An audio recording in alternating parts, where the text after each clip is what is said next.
Creations. What wishes fester? The well only appeared when the heart was raw. It didn't manifest for casual daydreams or passing fancies. It waited for the kind of grief that hollowed out a chest, for the desperation that made sanity a fraying thread. It was to this state that Miriam had been reduced. Her world had been a small, bright thing, centered on her daughter, Lily, whose laughter used to bounce through their small cottage like sunlight. The fever took her swiftly, a thief in the night. Now Miriam's world was gray, silent, and shrunk to the four walls that echoed with a phantom joy. On the seventh day, unable to bear the quiet, she fled into the whispering woods, a place locals avoided, speaking of shifting paths and watchful trees. Blinded by tears, she didn't notice the path changing, the familiar oaks giving way to gnarled, ancient yews. She stumbled, falling to her knees in a small, circular clearing she had never seen before. The air was cold and still. And there it was, a wishing well built of moss-eaten stones, looking as if it had grown from the forest floor itself. The water below was not clear, but black and depthless, like a shard of midnight. A whisper, not in the air but in her mind, coiled around her grief. It knows your pain. It can make it stop. I want her back, Miriam sobbed into the silence, her voice cracking. I just want my Lily back. She had no coin, so she tore a button from her coat, a small, pearlescent thing Lily had loved to play with. Please, she whispered, and let it fall. It disappeared into the blackness without a sound. For a long moment, nothing happened. Then a single deep chime echoed from the well, a sound that seemed to vibrate in her bones. Disappointment, sharp and final, lanced through her. A foolish hope. She turned and trudged home, the woods now offering a clear, straight path back. The next morning, a sound woke her. A faint scratching at the door. Her heart leaped into her throat. She scrambled to the door and threw it open. Nothing. But on the doorstep, lying on the mossy wood, was a small, hand-stitched rabbit, Lily's favorite toy, lost in the woods months ago. It was damp and soiled, but undeniably real. A wild, impossible hope bloomed in her chest. The well had heard her. That afternoon, a second wish formed, born of practical need. The cottage was cold, the larder nearly empty. The meager coins left from her husband, who had sailed away and never returned, were almost gone. I wish for prosperity, she whispered to the empty room, thinking of the well. Enough that I never have to worry again. An hour later, a grim-faced magistrate arrived at her door. Terrible news, Mistress Miriam, he said, doffing his hat. Your husband's ship, the Mariah, has been confirmed lost. Pirates, they say. But as his sole heir, his shares in the merchant venture have paid out handsomely. You are a wealthy woman. He handed her a heavy purse. The coins within were cold, blood money. She was prosperous. The well had provided. But it had not brought Lily back. The toy was a cruel taunt, a promise unfulfilled. Grief, now twisted with a frantic, dark hope, consumed her. She returned to the woods, and as before, the path twisted and led her to the clearing. The well looked darker, the stones more like grasping fingers.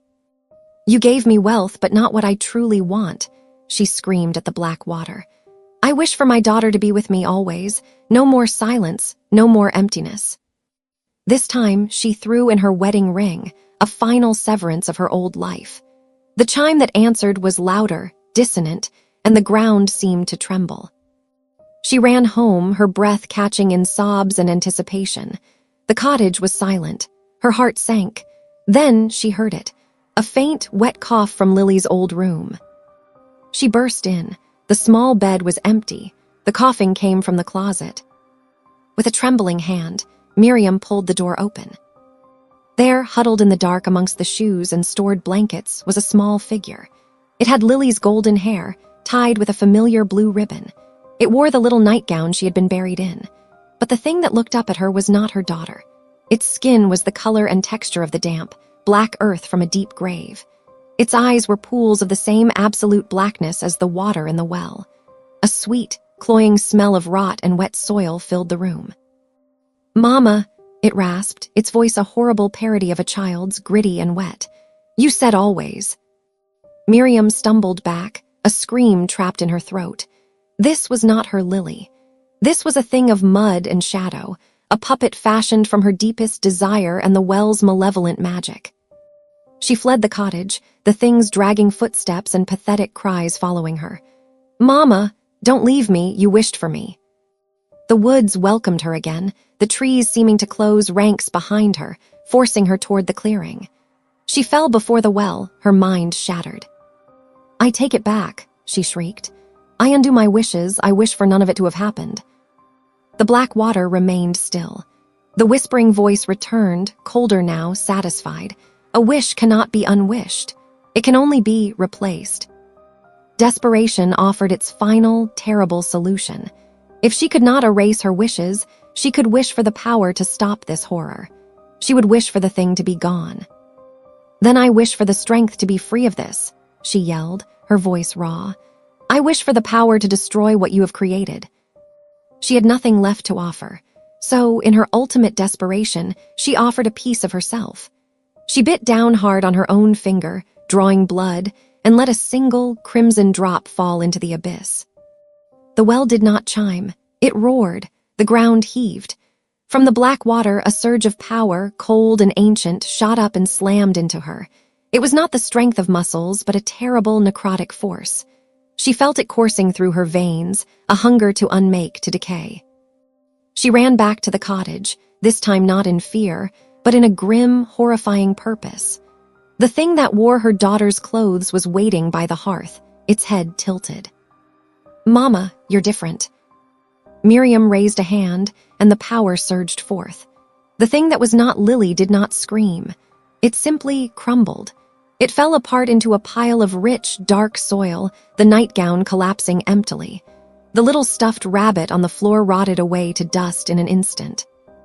Silence, true, absolute silence.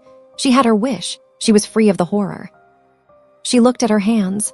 Where the blood had been, her skin was gray, leaching of color and life. A spider plant on the windowsill withered and turned black as she passed it. She was the strength she had wished for. She was a vessel of ending. The cottage, once a place of memory, was now a tomb. The prosperity was ash in her mouth. The silence was back, but now it was the silence of the grave, and she was its mistress. The well had shown itself to her distressed heart, and in answering her cries, it had not just twisted her wishes. It had twisted her, making her the source of the horror she had sought to escape.